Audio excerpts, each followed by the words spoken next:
Калі казаць шчыра, то першы час, калі я тут прыехаў у Польшчу, мне здавалася, што, вядома, нейкія працэдуры, яны значна прасцейшыя юрыдычныя, да, калі мы кажам пра камунікацыю з ужынднікамі, так, тут у Варшаве, ну не толькі ў Варшаве, увогуле ў Польшчы, то яна, вядома, выглядае трошечку інакш, чым у Беларусі.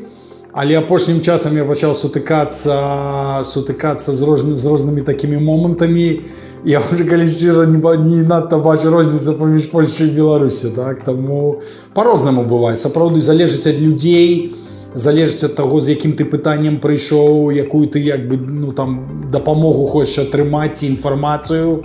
І таксама шмат залежыць ад таго, хто насупраць цябе сядзіць, да? І людзі абсалютна, як і ўсюды, людзі абсалютна розныя, стаўленне абсалютна рознае, і трактаванне цябе таксама ў розных сітуацыях таксама рознае. Таму калі параўноўваць,